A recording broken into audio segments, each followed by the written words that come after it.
Furi is a game that has stuck with me for years despite the fact that I only ever played it once.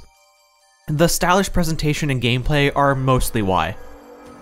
I'm also fascinated by the premise of a prisoner who must fight through his jailers to escape Ultra Prison.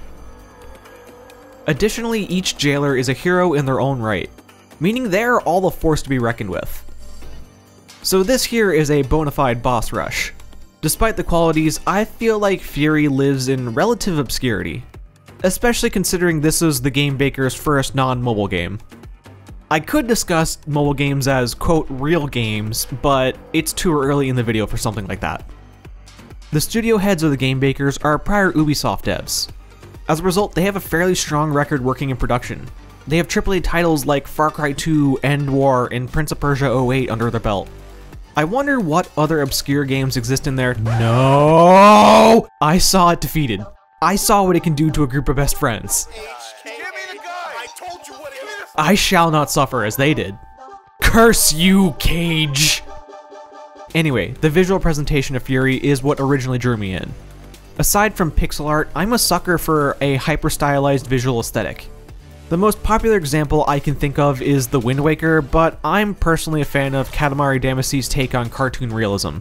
Furi has some fantastic cinematography to boot, but the cutscenes themselves are no slouch either. The environments have a cel-shaded kind of look that appears to be baked into the textures themselves. Attention to detail is why I dig Furi's aesthetic. Another great example are the scratch marks in the floor of the Strap's cell. These marks reinforce the idea that she has been driven insane by imprisonment. The song's Oasis reflects her peaceful nature. Perhaps you should stay a while and talk things over. There are more I could mention, but I feel like I've made my point. Now, the visuals may have been what initially grabbed my attention, but it is the music of Furi that has kept the game around in my head. I've even used the soundtrack in past videos. The soundtrack consists of a variety of EDM artists who simply blow it out of the park. Each track perfectly sets the mood for each boss battle.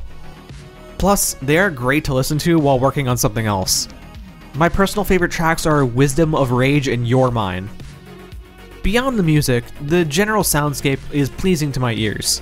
Distinct sounds for specific actions like parryable attacks is very appreciated in a game like Furi.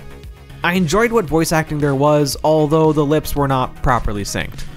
France is likely to blame on that one. Overall, the sound is a big plus for Furi. It cements the aesthetic presented by the visuals, one that perhaps understands the concept of love. Furi's gameplay is split between two sections, the fighting and the walking. Long walks between the different sections of the Sky Prison break up the fighting and make those fights feel more impactful. These walks are narrated by a mysterious furry called The Voice. He doesn't have the money for the full bunny suit. Walking between fights is where the most impressive cinematography occurs, along with exposition dumps. However, with clever cinematography comes sudden changes in camera angles. Changes that can screw with the controls and my brain a bit. Luckily, there's an auto walk button if you don't want to try navigating the environment yourself. And outside of walking to the next destination, there's nothing to do during these segments. You can explore a bit, but there's no reward for exploration, so there's really no point in doing so. Thankfully, the actual boss fighting will be the part of the game that consumes most of your time. Furi is a bullet hell dueling game. Think something like Ikaruga. If the difficulty of this style of game turns you off, don't worry. There is a difficulty selector. Anybody can enjoy the game or make themselves miserable. The controls are fairly simple, but I highly recommend using a gamepad. Left stick moves the player around, and right stick controls the direction of your shots. There's a dodge button, an attack button, a parry button, and a charge shot button. Holding down a button will also have different effects. If you hold down the attack button, a charge slice will occur. Hold the dodge button to dash farther. Buttons may also have slightly different effects depending on what kind of combat is occurring. For instance, using the right stick in close combat will cause the blade to charge and deal more damage. I still find myself a bit amazed by the surprising amount of mechanical complexity Furi contains. Fights are split into rounds, with bosses typically having a bullet hell and dueling section per round. Different bullets have different attributes depending on appearance. Some will track, some will drop heals, and some are just solid beams of light. I find those last ones difficult to dodge. My brain just doesn't understand the timing. Some of the bullets or attacks can even be parried, but most things like that will have a flash of light and sound before the attack lands. Due to the boss rush nature of the gameplay, no two battles are alike. The chain serves as a tutorial. He's also a bit of a dick. The line does not abide by the rules of time.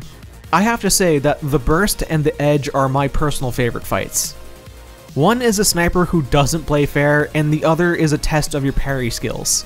There's also a part of me that is only just realizing the edge may be an allusion to Miyamoto Musashi. I might have been reading too much Vagabond again, but I can see parallels. The story is something I came to appreciate during my playthrough. Information is fed to the player piecemeal. It is rather vague at times, but I can appreciate that. The voice in particular is a bit of a tragic character. His actions may potentially bring the downfall of his own world, but he does just want to see her smile once more. I could spend an entire video just talking about the story and lore implications presented here. But I also feel like it is something that has to be revealed to the player piece by piece. That way you understand the full gravity of your actions. There are multiple endings to the story, with a secret ending and a true final boss. My hint for the secret ending is to take an offer when given. Peace is always an option. Though that true boss is no slouch either. In all, I think Furi is a fantastic game that deserves to be remembered. The presentation is superb and the gameplay is better. I highly recommend Furi for your enjoyment. Furi's priced at $20 on Steam, and I think that's more than fair considering the 5+ action-packed hours it took to beat. I could see myself learning to speedrun Furi if I were so inclined. Aside from the main game, there is some DLC.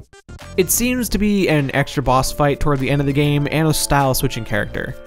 They seem a bit overpriced for my taste, but maybe I'll cover them in a lightning round video in the future. In any case, thanks for watching. More garbage to come. You haven't even got a fat bankroll in your pocket.